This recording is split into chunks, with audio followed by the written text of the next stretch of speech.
name's Ken Ford, and I'm a member here at Burlington Baptist Church. I've been a member here for, I guess, about 27, 28 years now.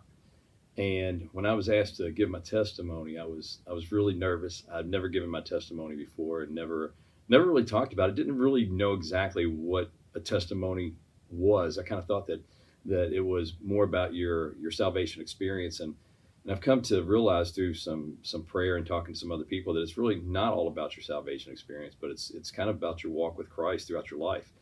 And so I'm going to share a little bit about mine.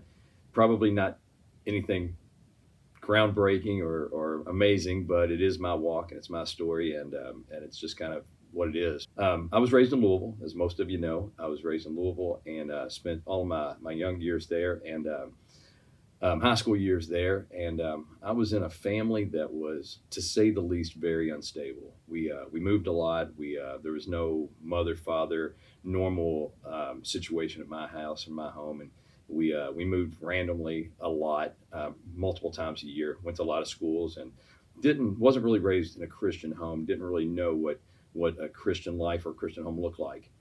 And I was fortunate enough, right before starting high school, that I was moved into my grandmother's home, and I was fortunate not just with her, but with my paternal and maternal grandparents, and even step grandparents. They were the rock of our lives, of me and my brothers and sisters, and they were the people that did expose us to Jesus, and they were the people that exposed us to what a normal life looked like.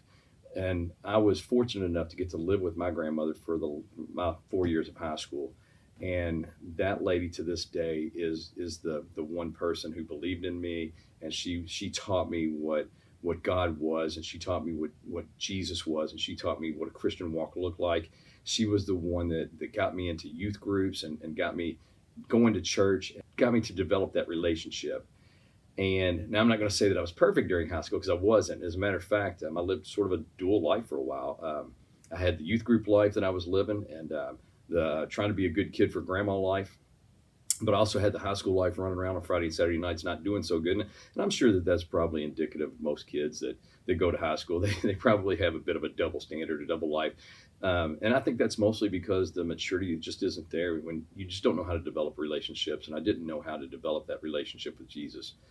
And consequently, after the high school years, I went into the military, and I had at that point already had a son. And it was a struggle for me because I was moved away, and I couldn't be with him. I didn't know how to be a good father. I just didn't know. I was so immature, and I didn't know how to be a dad. I didn't know how to do the things that I needed to do to show him what he needed. Luckily, he was young, and he had a mother that did a great job. And so while I was in the military, I tried my best to mature, and even then, my walk was way off base. I wasn't going to church. I wasn't talking to God. I know that during that period of time that he never left me, but I left him. To say the least, I went a little bit wild for a while, and that really didn't change for a lot of years. I went to church sporadically. I knew deep down there was something missing, and I knew what that something was. And I just didn't know how to rectify it. I didn't know how to straighten things out and get things back on track. So after my military years, I got out of the military and took a job with Delta Airlines, and I became a mechanic for them.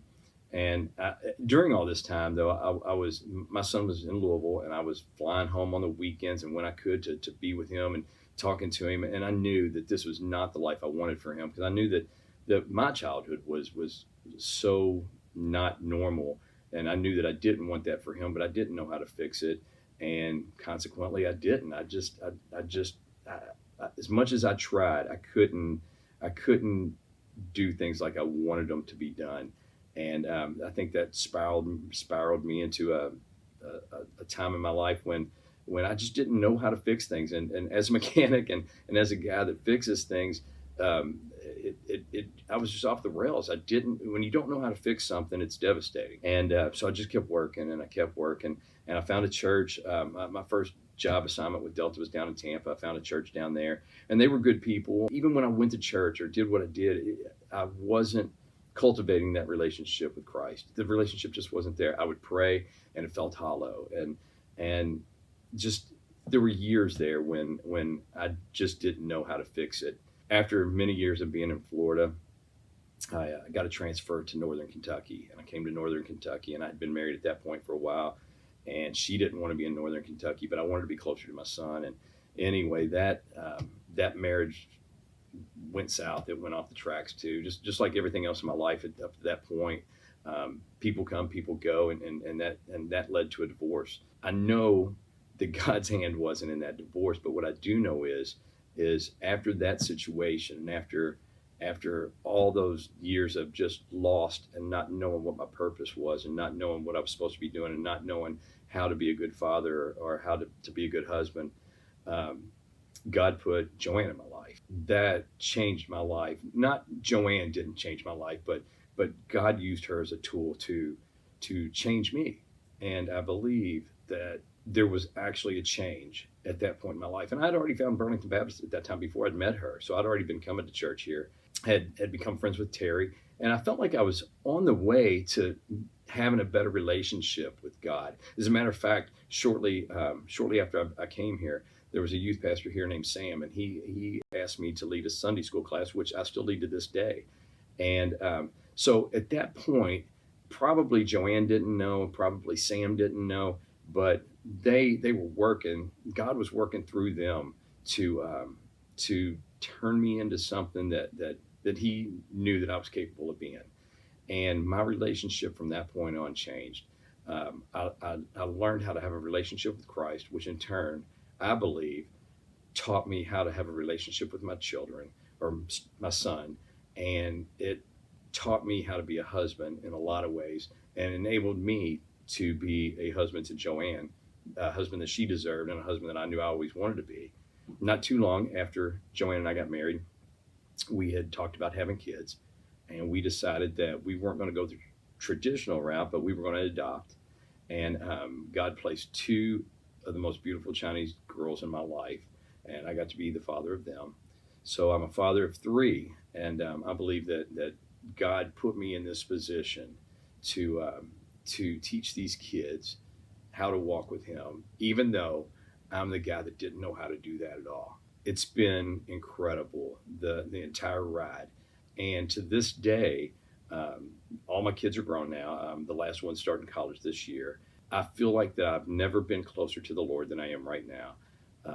I know I didn't go much into my salvation experience, but I felt like that the journey was more important than the moment. I think that because God knew the potential in me and He never gave up on me, that I am sitting here in front of you today telling you that no matter what your situation is, no matter how devastating it is, that God can turn that around and will turn that around if you allow that and you allow Him into your life, and you walk your walk and walk His walk.